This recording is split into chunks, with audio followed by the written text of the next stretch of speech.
Hello everyone, welcome to Mom's Miracles. ఈరోజు మన video ఏంటంటే కాకరకాయ కారప్పొడి అండి. ఇది వేడివేడి అన్నంలో కొంచెం నెయ్యి వేసుకొని తింటే చాలా చాలా టేస్టీగా ఉంటుందండి. ఇడ్లీలకి దోశలకి కూడా చాలా బాగుంటుంది.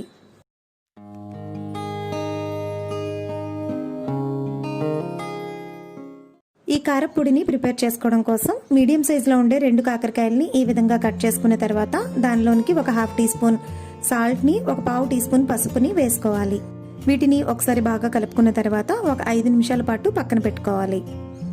దీనిలోనికి 1½ టీ స్పూన్ వరకు పచ్చిశనగపప్పు, 1 టీ స్పూన్ మినపప్పు, 1½ టీ స్పూన్ ధనియాలు, 1 టీ స్పూన్ జీలకర్ర, 7 నుంచి 8 వెల్లుల్లి రెబ్బల్ని తీసుకోవాలి. పొట్టు తీయకుండానే తీసుకోవాలి.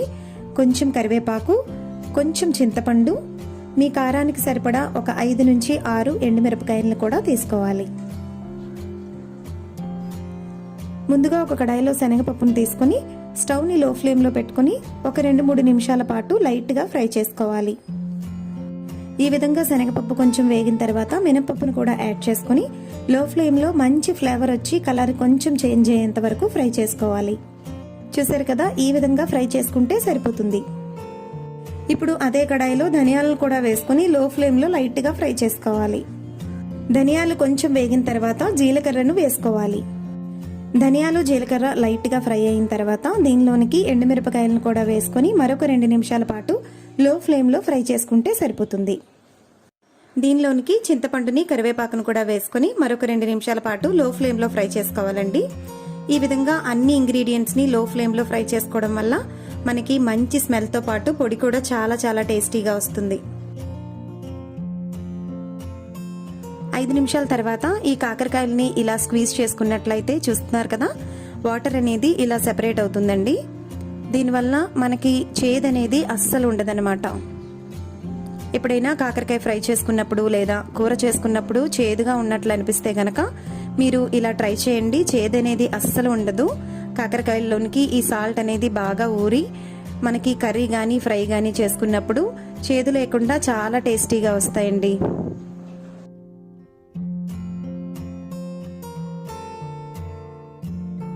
చూస్తున్నారు కదా, ఒక 2 కాకరకాయలకి ఎంత వాటర్ అనేది వచ్చిందో. దీనివల్ల మనకి చేదు అనేది పోయి కూర కూడా చాలా టేస్టీగా వస్తుందండి. పొడి కూడా చాలా బాగుంటుంది. ఒక కడాయిలో 2 స్పూన్ల ఆయిల్ని వేసుకుని ఆయిల్ కొంచెం వేడెక్కిన తర్వాత స్క్వీజ్ చేసి పెట్టుకున్న ఈ కాకరకాయ ముక్కలను వేసుకుని బాగా ఫ్రై చేసుకోవాలి. నేను ఇక్కడ 2 కాకరకాయలు కాబట్టి ఇలా కొంచెం ఆయిల్లో ఫ్రై చేస్తున్నానండి.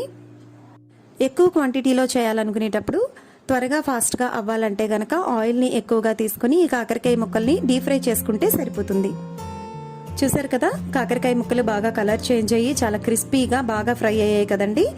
ఈ విధంగా ఫ్రై చేసుకుంటే సరిపోతుంది. ఈ స్టేజ్లోనే వీటిని ప్లేట్లోకి తీసుకొని బాగా చల్లారనివ్వాలి. ముందుగా ఫ్రై చేసి బాగా చల్లారబెట్టుకున్న మినపప్పు, శనగపప్పు, జీలకర్ర, ధనియాలు వీటన్నిటినీ కూడా ఒక మిక్సీ జార్లోకి తీసుకొని ఎండుమిరపకాయలను కూడా అందులో వేసుకొని ఫైన్గా పౌడర్ చేసుకోవాలి.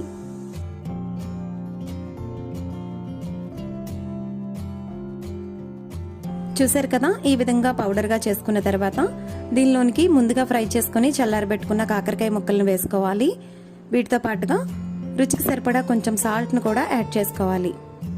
వీటితో పాటు పొట్టు తీయకుండా ఉండే ఒక 7 నుంచి 8 వెల్లుల్లి రెబ్బలు కూడా వేసుకోవాలండి. చూసారు కదా, మరీ పౌడర్లా కాకుండా ఈ విధంగా గ్రైండ్ చేసుకుంటే సరిపోతుంది. పప్పు దినుసులన్నింటినీ కూడా లో ఫ్లేమ్లో మంచి ఫ్లేవర్ వచ్చేంత వరకు ఫ్రై చేసుకున్నాము. దాంతోపాటు వెల్లుల్లి రెబ్బల్ని పొట్టు తీయకుండా వేసుకోవడం వల్ల ఈ పొడి చాలా బాగుంటుంది. అంతేనండి, ఎంతో టేస్టీ అయినా చాలా హెల్దీ అయినా కాకరకాయ కారప్పొడి రెడీ అయిపోయింది. వేడి వేడి అన్నంలో కొంచెం నెయ్యి వేసుకొని ఈ కాకరకాయ పొడితో తింటే గనక చాలా చాలా బాగుంటుందంటే నమ్మండి. ఇది ఇడ్లీల్లోనికి దోశల్లోనికి కూడా చాలా బాగుంటుంది. ఈ కారప్పొడిని 8 కంటైనర్లో స్టోర్ చేసుకుంటే ఒక 15 రోజుల వరకు చాలా ఫ్రెష్గా చాలా టేస్టీగా ఉంటుంది. ఈ వీడియో కనుక మీకు నచ్చినట్లయితే లైక్ చేయండి, మీ ఫ్రెండ్స్తో షేర్ చేయండి, సబ్స్క్రైబ్ చేయడం మాత్రం అస్సలు మర్చిపోకండి. మీరు ఇంట్లో ట్రై చేసి ఎలా వచ్చిందో కామెంట్స్ ద్వారా నాతో షేర్ చేస్తారు కదా. ఫర్దర్ నోటిఫికేషన్స్ వెంటనే రావడం కోసం పక్కనున్న బెల్ ఐకాన్ని ప్రెస్ చేయండి. మరిన్ని టేస్టీ వంటలతో మరొక వీడియోలో మళ్ళీ కలుసుకుందాం. అంతవరకు బాయ్.